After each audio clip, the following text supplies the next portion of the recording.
Muy buenos días a todos, a todas. Me es muy grato estar con ustedes nuevamente para presentar en esta ocasión el informe especial número 2 COVID-19, que en la CEPAL estamos preparando esta serie de informes especiales justamente para, ir revisando la situación que atraviesa el mundo y la región en diferentes temas. En este caso vamos a hablar de cuáles son los efectos del COVID-19 desde la perspectiva económica, comercial y social para nuestra región, y qué es lo que estamos, en cierta manera, mirando hacia el futuro para repensar o para pensar en qué va a consistir la reactivación y la vuelta a una nueva normalidad en realidad, porque no será lo mismo. Entonces, este segundo reporte se enmarca en el observatorio que lanzamos el día 3 de abril y el cual pusimos a la disposición de toda la región, donde revisamos todas las medidas que están tomando los países de la región en diferentes temas. Pero en esta oportunidad lo que nosotros queremos es presentarles a ustedes, en dónde estamos hoy por hoy, este día 21 de abril, cuáles son las características y los efectos probables que pueda tener esta tremenda pandemia que ha afectado al mundo entero. Tenemos 8 mensajes centrales que queremos presentarles el día de hoy. El primero es que ya nuestra región mostraba muy bajo crecimiento previo al COVID-19. Ya tenía un espacio fiscal limitado, ¿verdad?, como mostramos aquí, y además es una región que ya venía con varios conflictos crecientes en la región de carácter social. En segundo lugar, el COVID-19 nos impacta a esta región, como lo dijimos también el día 3 de abril, a partir de efectos internos y externos. Hay una paralización de la actividad económica doméstica, acompañada de una muy fuerte recesión en la economía mundial, y la verdad es que lo que queremos señalar el día de hoy es que sus efectos generarán la recesión más grande que ha sufrido la región desde 1914 y 1930. De esa magnitud estamos hablando. Y en cuarto lugar, el desplome del comercio internacional, que es muy grave, vamos a ver más adelante, aumentará la magnitud de esta recesión. Quinto lugar, se prevé un fuerte aumento del desempleo, con efectos muy negativos en pobreza y desigualdad. Esto es lo que más, nos preocupa, ¿verdad? Aparte de que el crecimiento, como vamos a ver, realmente tiene una caída muy fuerte, esto va a tener un efecto en la pobreza y la desigualdad y en el desempleo. Los países de la región han anunciado medidas muy importantes que deben ser reforzadas, no alcanza con lo que están haciendo y van a requerir mayor financiamiento, sin lugar a dudas. Séptimo, va a ser por lo tanto urgente que haya espacio y que estos países puedan acceder a recursos financieros con bajos costos y que esto se base en un apoyo flexible de parte de los organismos financieros multilaterales, un alivio del servicio de la deuda y eventuales condonaciones de la propia deuda. Y por último, y creo que esta es la parte más relevante, es cómo debemos repensar el modelo de reinserción de la región y cuáles son las alternativas de reactivación a la luz de los tremendos cambios estructurales que habrá en la globalización y en el mundo COVID-19, después del COVID-19. Entonces, comencemos. En 2020, la contracción del PIB mundial será la mayor observada desde la crisis financiera global, ¿verdad? Nosotros vamos a ver cómo en el crecimiento en los países en el 2020, prácticamente en todos es negativo, excepto en China. Es el único país que no cae, que no tiene un crecimiento negativo, pero tiene una caída enorme de 6,1 a 1,8. Veamos el caso del mundo, una caída de menos 2%, Estados Unidos menos 3,8%, Japón menos 4,2% y la eurozona menos 5,7%. ¿Y por qué hay que grabarnos estas caídas? Porque estos son los socios comerciales más importantes de nuestra región. El Fondo Monetario Internacional dio cifras un poco más negativas. Nosotros queremos basarnos en las cifras que dio Bloomberg y esas son las que estamos utilizando en esta presentación. ¿Qué es lo que es delicado a nivel internacional? El desplome del comercio mundial. La Organización Mundial del Comercio estima que el comercio mundial va a caer entre 13%, ¿verdad? Aquí lo vemos, entre 13 y menos 32%, entre menos 13 y menos 32%. Es una caída gigantesca en términos del comercio internacional. Estamos hablando del comercio de bienes. Entonces, ¿qué es lo que el COVID-19 está evidenciando a nivel internacional? Bueno, está evidenciando la vulnerabilidad, las grandes vulnerabilidades que tiene la interdependencia.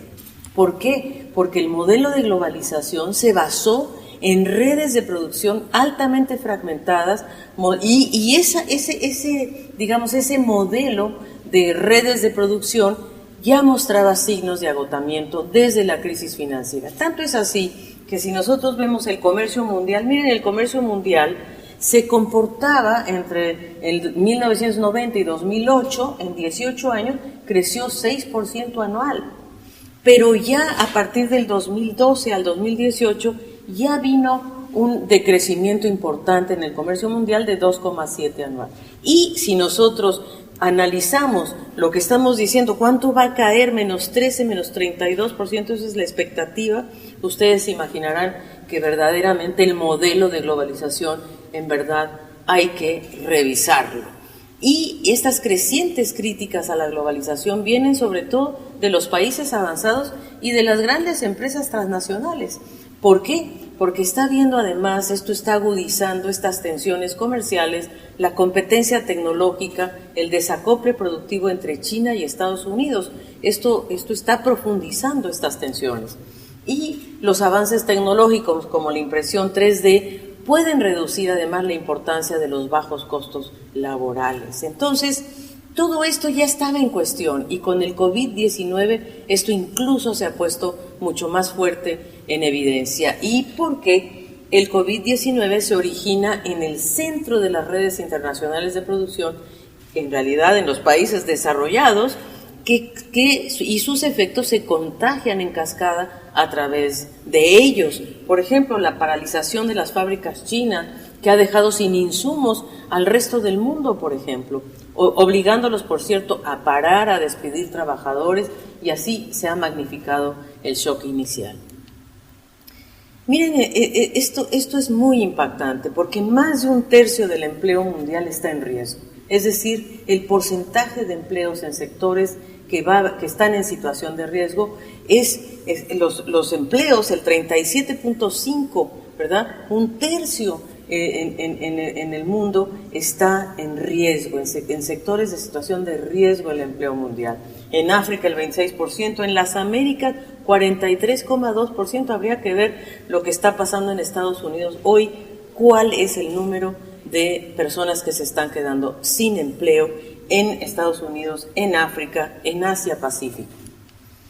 Y esto además se va a traducir sin duda en que más de 500 millones de personas pueden caer en la pobreza. Si nosotros partimos de la base de una línea de pobreza de $3,20 por día, una contracción del PIB per cápita o de consumo, simplemente si hubiera una contracción del 5%, tendríamos 135 millones más de personas que caen en la pobreza. Si este per cápita cae 10%, tendríamos 278 millones.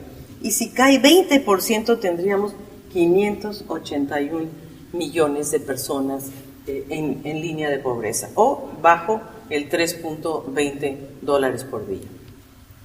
¿Qué pasa en América Latina? Y este es en verdad el centro de nuestro reporte. Obviamente queríamos dar este contexto.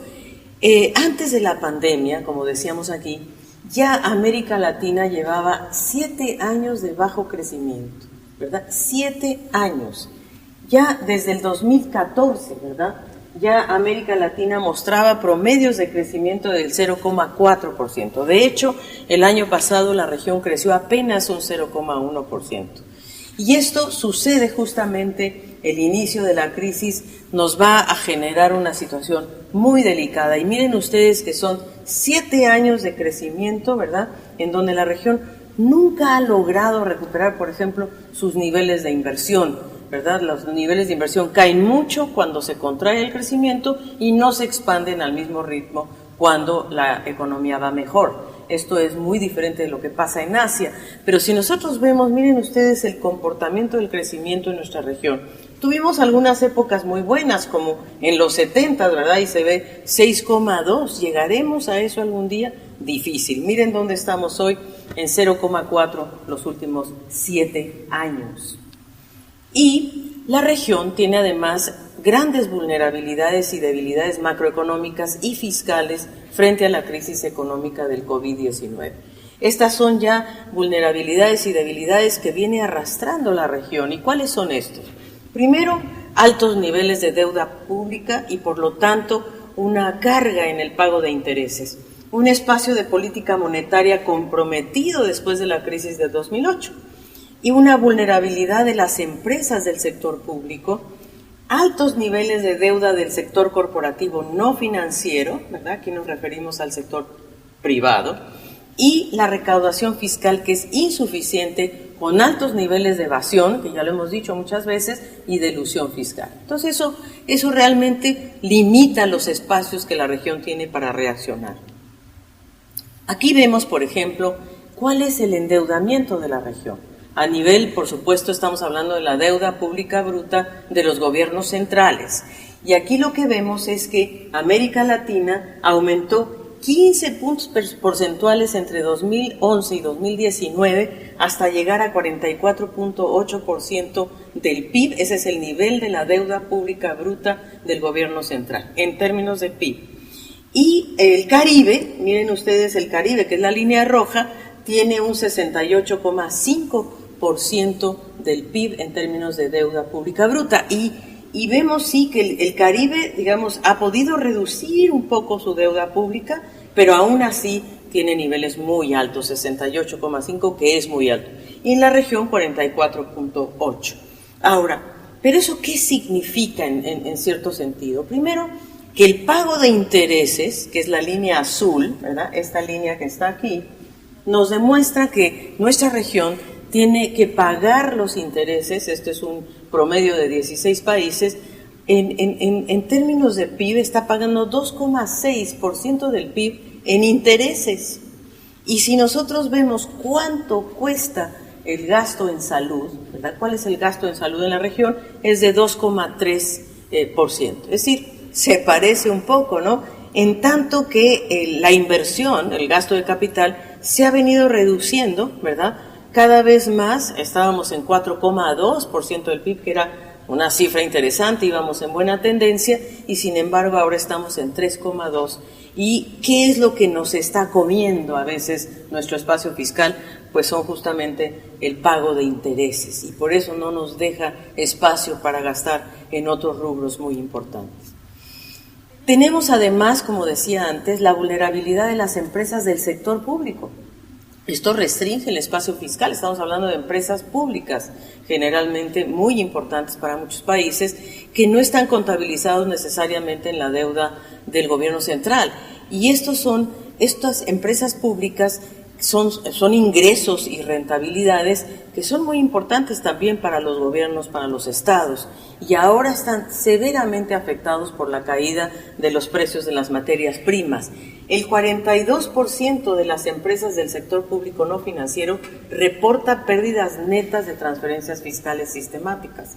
Y las transferencias requeridas para cubrir estas pérdidas, ¿verdad?, están en un rango de 1/3 a 1 punto porcentual del PIB. Eso es lo que está costando estas empresas del sector público que tienen este espacio fiscal tan restringido. Y la recapitalización de estas empresas requiere esfuerzos financieros de la misma magnitud, o sea, de 1/3 a 1 punto porcentual del PIB. Y los pasivos de las empresas del sector público no financiero representan cerca del 9% del PIB. Entonces, ahí tenemos una restricción muy importante. Y por otra parte, el espacio monetario de los países pues también se ha reducido, porque las tasas de referencia están a niveles históricamente bajos y esto ha disminuido, les queda algo de espacio a los países, pero no necesariamente ya demasiado, tanto en los países que reflejamos aquí, que son Brasil, Colombia, Guatemala, Paraguay y Perú, y Chile, Costa Rica, México, Honduras y República Dominicana. Todos los países han hecho esfuerzos muy importantes para reducir las tasas de interés, eso no cabe duda. Sin embargo, estas políticas no han tenido la efectividad que quisiéramos o que se busca, porque a pesar de que estas políticas se han puesto en marcha, no han reducido las tasas de interés activas ni tampoco han reactivado el crédito, ¿verdad? Si nosotros vemos, por ejemplo, países con objetivos de inflación, como lo vimos en el gráfico anterior, vemos que se ha mantenido relativamente estable, digamos, el crédito real al sector privado. Y aquí estamos hablando de que entonces la baja de tasas de interés no se ha traducido necesariamente a la economía real, a los hogares, a las corporaciones. Y además el elevado endeudamiento del sector privado ha limitado la efectividad de la política monetaria. Aquí estamos hablando de el crédito que se le ha dado a los hogares y a las corporaciones no financieras y que generalmente es un crédito en dólares. Por lo tanto, eso también limita el espacio de acción que tienen los gestores de la política monetaria. El otro gran tema de nuestra región es la baja carga tributaria. Aquí tenemos claridad de que nuestra región, América Latina, esta es América Latina, Centroamérica, México y República Dominicana, América del Sur y el Caribe. Pero en América Latina, ¿verdad?, nosotros tenemos que los ingresos, ¿verdad?, no están en 18,1%, ¿verdad?, en donde tenemos ingresos tributarios y, por cierto, otros ingresos. Entonces, esta es una tasa que llegó al 2019. En el Caribe tenemos una situación un poco mejor, de 27,2%. Ellos sí tuvieron mayores ingresos de 21,8%, que no fue el caso de nosotros, pero en el caso de ellos sí, tuvieron un poco de ingresos mayores en términos en el Caribe, y lo mismo en otros ingresos se mantuvieron más o menos igual. Pero, ¿qué es lo que nos preocupa? Digamos, además de que es una tasa tributaria relativamente baja, o sea, si comparamos con los países europeos o de la OCDE, que están por encima del 30%, pues realmente nuestra región está muy por debajo. Pero lo que más preocupa es la evasión y la elusión fiscal, que corresponden a 6,3% del PIB regional. Esto, fíjense, a lo que equivale el 6,3% del PIB. Es la mitad del gasto social del gobierno central. Esa es la ilusión fiscal, la mitad del gasto social del gobierno central, que generalmente está en alrededor de 11, y tantos %. 4 veces el gasto en programas de protección social no contributiva, transferencias condicionadas, pensiones no contributivas y políticas de inclusión social. O sea, 1,47% del PIB es lo que nos cuestan estas políticas sociales. Miren ustedes, 1,47 contra 6,3 de ilusión y de evasión, como que algo tenemos que hacer en ese rubro, ¿no? Y es un monto mayor que el gasto promedio del gobierno central en educación y salud. Entonces, si lográramos tener mayor control de la evasión y la elusión fiscal, tendríamos los recursos suficientes para educación y salud, por ejemplo. Salud, que ahora es la gran prioridad. ¿Cuál va a ser el impacto de esta crisis en la región? Bueno, los 5 canales de transmisión externos de la región son los siguientes. Primero, como ya vimos, la reducción del comercio internacional, que ya vimos las cifras, ¿verdad?, que son muy, muy delicadas. La caída de los precios de los productos primarios, es decir, esta es una región fundamentalmente Sudamérica, México, exportadora de materias primas, entonces la caída de los precios de los productos primarios nos afecta mucho. La intensificación de la aversión al riesgo, y eso está empeorando las condiciones financieras mundiales y también limitando la llegada de recursos financieros a nuestra región. La menor demanda de turismo, bueno, esto es muy grave para ciertas partes de nuestra región, especialmente el Caribe, como lo veremos más adelante. La reducción de las remesas, es decir, los trabajadores migrantes que están en Estados Unidos, en Europa, etcétera, pues lamentablemente también han sufrido un grave impacto y por lo tanto las remesas que envían a nuestros países. Los bajos precios de los commodities. Primero que nada, nosotros tenemos que, en verdad, los precios de los commodities han caído, sobre todo los productos energéticos, ¿verdad? Esta línea azul que cae fuertemente. Tenemos los metales, que también caen, pero también los productos agrícolas. Quizá el único que no cae son los metales preciosos. Y del lado derecho del gráfico podemos ver claramente esto. Vemos el precio del petróleo, ¿verdad?, que es WTI, este precio que, por cierto, ayer anunciaron caídas de tremenda magnitud, como fue en el caso de este WTI, que en realidad su fluctuación fue entre 11 a 4 dólares. Aquí estamos nosotros presentando los precios hasta el 17 de abril. Así es de que tenemos el WTI, el Brent, el cobre y el oro. El oro, que es el único que no cae. Pero en verdad en los precios del petróleo, el WTI, que es el de Estados Unidos, y el Brent, que es el de Europa, realmente con caídas muy importantes, y quizás con los anuncios de ayer. Es un precio muy volátil, eso es lo que hay que decir, pero volátil a la baja, que ese es un poquito el tema central. Y, por cierto, el deterioro de las condiciones financieras internacionales, que nos está reduciendo el financiamiento externo disponible para la región.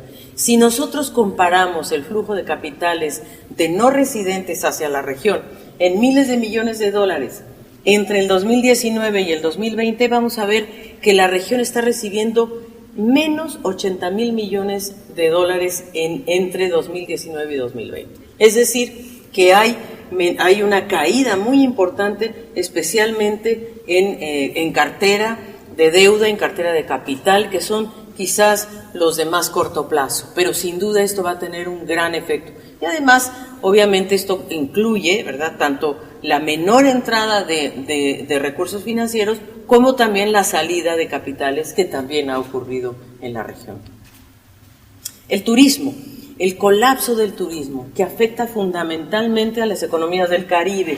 Miren ustedes cómo en las barras rojas estamos reflejando el porcentaje de empleo del 2018. Entonces, la caída de los empleos, o más bien la dependencia del empleo, porque estas son cifras de 2018, lo que nos está diciendo es la caída del turismo afecta fundamentalmente a todas las economías del Caribe. Todo el Caribe tiene problemas. ¿Quiénes de nuestra región continúan con graves problemas? Bueno, sin duda México, Uruguay, imagínense, Panamá, Centroamérica, bueno, Costa Rica, que es uno de los baluartes también en el caso del turismo. Quizás del Caribe se salva Guyana y Surinam, pero es que ellos tienen otras fuentes de entrada, como son los recursos naturales, y en el caso de Guyana, pues el petróleo. Pero es el Caribe la región más afectada, la que será más afectada, ¿verdad? Porque esto, como le digo, son cifras de 2018, pero si se pierde el turismo, pues esto es lo que va a costarle a estas economías.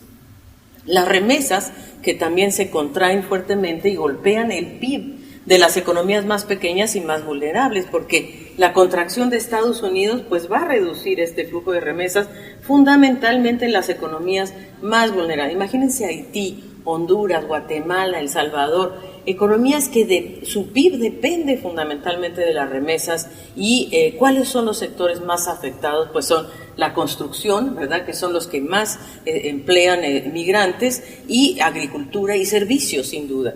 Y los migrantes que trabajan en hoteles, en restaurantes, que han perdido sus trabajos y no cuentan con los subsidios de nadie, y del gobierno menos, ¿verdad? Entonces, estamos hablando de que esto va a afectar no solamente a las economías más pequeñas y vulnerables, sino también a las familias más pobres, no solo de las economías pequeñas, porque también México tendrá un impacto muy fuerte en sus hogares en la no llegada o la caída de remesas. Ahora, hicimos un análisis de cuáles son los sectores más afectados, ¿verdad?, en términos de la magnitud de este impacto. ¿Cuáles van a ser, cuál es la participación de los sectores en el PIB según la intensidad del impacto del COVID-19? Y esto lo hicimos a partir de este análisis por países, y vemos que quizás la contracción más fuerte, o digamos el peso de los sectores, yo diría intermedios, de los que llamamos indirectamente afectados, ¿verdad?, que son fundamentalmente hoteles, restaurantes, servicios, transporte. ese tipo comercios en general, que son los que indirectamente afectados, pero que van a estar muy afectados. Y los que están menos afectados son los primarios, por ejemplo, la agricultura, la pesca, la minería de pequeña escala. Esos sectores, de alguna manera, aún no sienten el impacto, pero definitivamente lo tendrán. Y luego, por supuesto, los directamente afectados, que son fundamentalmente servicios. Esos servicios que se han cortado totalmente, ¿verdad? Los pequeños comercios, el transporte urbano, o sea, el cierre y las políticas de contención sanitaria, pues han afectado en distinta intensidad. Y aquí nosotros lo que hemos hecho es ir recogiendo lo que cada país nos va diciendo, cuáles son sus sectores más afectados.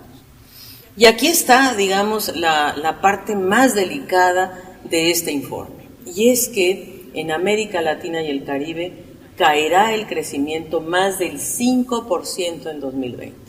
Nosotros hemos estimado una caída de menos 5,3% para 2020.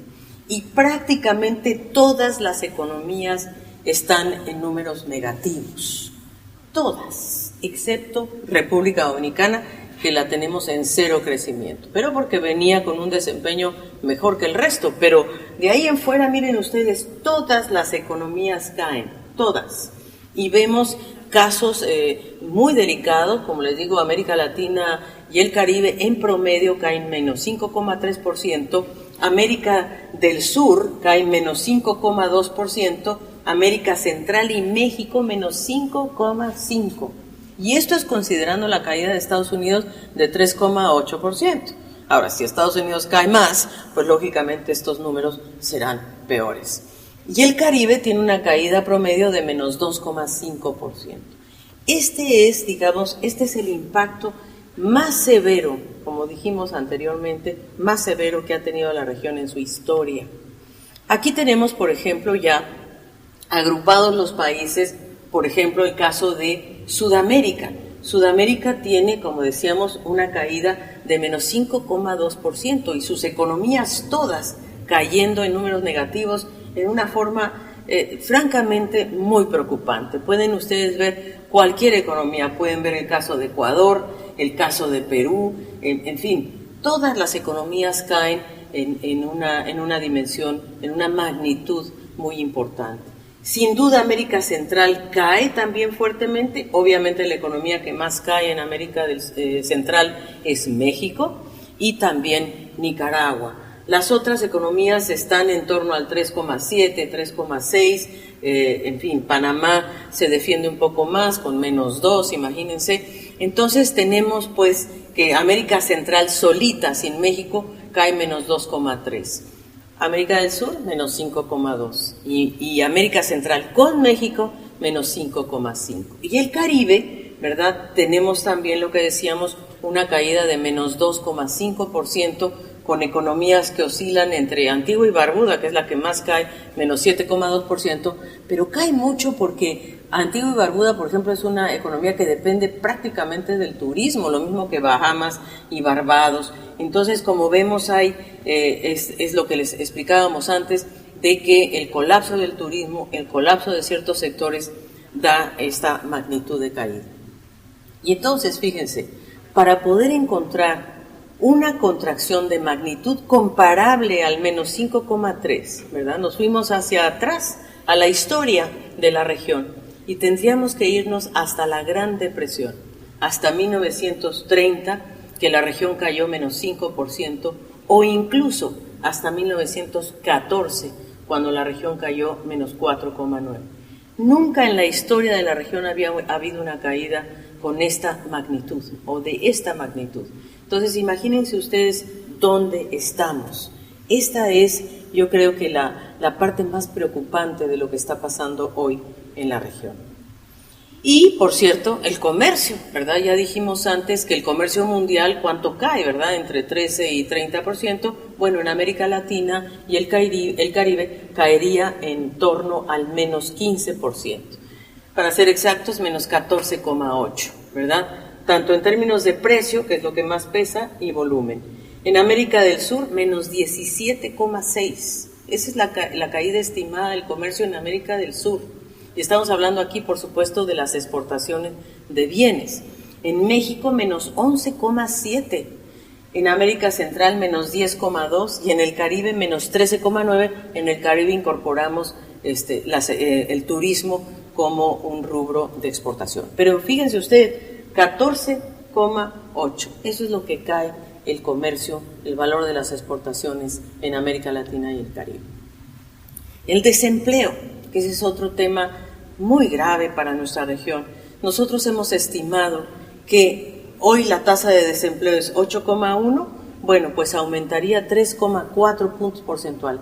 Con estos niveles de crecimiento o de caída del crecimiento de menos 5,3%, los cálculos que se reflejan en el desempleo y la tasa de desempleo son de esta magnitud, es decir, de 8,1% a 11,5%, lo que implica un aumento de número de desempleados de 26 millones a 37,7 millones de desempleados. Es decir, tendríamos 11,5 o 11,6 prácticamente millones de desempleados en el 2020. Es decir, prácticamente los 12 millones, ¿verdad? Entonces, esto es lo que para nosotros es muy grave. Aquí vemos el cambio en la tasa de desempleo y el PIB, o sea, el PIB cae duramente y vemos pues, y esto está calculado con la elasticidad actual del desempleo, del empleo respecto al PIB, que es más o menos 0,6%. No sabemos si esta caída puede ser incluso mayor. Y bueno, claro, cae el desempleo, cae el crecimiento, pues uno de los efectos más importantes va a ser en la pobreza. Y la pobreza, nosotros hemos estimado que la pobreza en la región puede realmente, el aumento del número de pobres en la región podría llegar a 30 millones más de pobres, es decir, de 186 a 214 y de 67 a 83 en pobreza extrema. Es decir, estamos hablando de, como les decía, casi 30 millones más de pobres y casi 15 millones más de pobres extremos, digo, dentro de esta misma cifra. Entonces, la verdad es que esta es la parte que más preocupa de esta crisis. ¿Qué es lo que se está haciendo? ¿Cuáles han sido las opciones de política que la región ha tomado? Bueno, sin duda, medidas inmediatas, eso sí. Todos los países de la región han tomado medidas inmediatas para contener al virus, para proteger la fuerza laboral y los ingresos de los hogares, porque es ahí donde está, digamos, la mayor vulnerabilidad hoy día. Por cierto, claro, medidas de restricción de viajes, ¿verdad? Por eso el turismo se ha venido abajo, prohibiciones de vuelo, educación a distancia, ¿verdad? Más de 1,3 millones de niños están fuera del ámbito físico escolar, y con enormes asimetrías en conectividad, porque una cosa es que estén en teleeducación o teletrabajo, pero no todos tienen el mismo acceso a los sistemas digitales. El distanciamiento social, sin duda, o físico, más bien más que social, y el fortalecimiento de las capacidades del sector salud. Todos los países se han preocupado de tratar de fortalecer la capacidad del sector salud, que como ya dijimos es un sector que no recibe los recursos necesarios, que es fragmentado y que hoy en día en promedio hay 2,5 camas por cada 1,000 habitantes en la región. En términos de protección del empleo o de, digamos, proteger la parte laboral, ha habido acuerdos laborales, ¿verdad?, parciales o totales, en donde hay medidas para el teletrabajo, reducir horas de trabajo, horarios flexibles, vacaciones adelantadas, en fin. Y por supuesto la protección de la fuerza laboral y los ingresos, un apoyo salarial para compensar las pérdidas de ingreso mediante pagos adelantados, subsidios salariales, seguros de desempleo. Seguro que todos ustedes saben de estas medidas que prácticamente todos los países han tomado, y en algunos casos, ¿verdad?, ha habido reducción o suspensión de pagos de servicios de agua, de gas, de electricidad.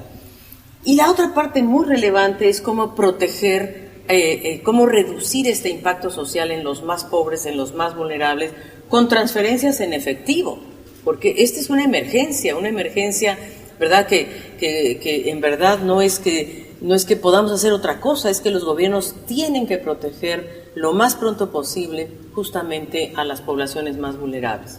Y por cierto, a las pequeñas y medianas empresas y a otras más con apoyo financiero y al sector informal. Bueno, también tenemos que los países han tomado medidas monetarias y fiscales pues para evitar el colapso del sistema económico, ¿verdad? Sin duda, en el sector monetario y financiero pues se han abierto líneas de asistencia a las instituciones financieras para evitar situaciones de descalce, falta de liquidez, reducciones en las tasas de encaje legal para que haya mayor intermediación, ¿verdad?, y llegada a los bancos comerciales, la reestructuración de las carteras de crédito, diferimiento en los pagos de deudores, intensificación de las intervenciones en el mercado cambiario para atenuar la volatilidad. Y en el ámbito fiscal, ¿verdad?, muy interesante porque prácticamente todos los países han redireccionado el presupuesto público, ¿verdad?, hacia la prioridad de salud, hacia la prioridad social, hacia la prioridad de apoyar a las pequeñas y medianas empresas, han diferido o retrasado impuestos y han buscado y están en la búsqueda francamente, de financiamiento adicional para canalizar recursos hacia medidas urgentes a corto plazo. En la región, y eso sí lo mostramos en el observatorio que está en línea y a disposición de todos ustedes, los países han anunciado paquetes fiscales que van del 0,6% a más del 10% del PIB. Es decir, hay una variedad de medidas, ¿verdad?, y variedad de espacios fiscales y de capacidades para poder aportar, pero todo eso está desplegado en nuestro observatorio. Y por supuesto que hay esfuerzos adicionales que incluyen garantías estatales a créditos. Uno de los aspectos que más ha preocupado también es cómo preservar la capacidad productiva, porque si no se preserva la capacidad productiva de los trabajadores, de las empresas, la reactivación económica va a ser muy difícil.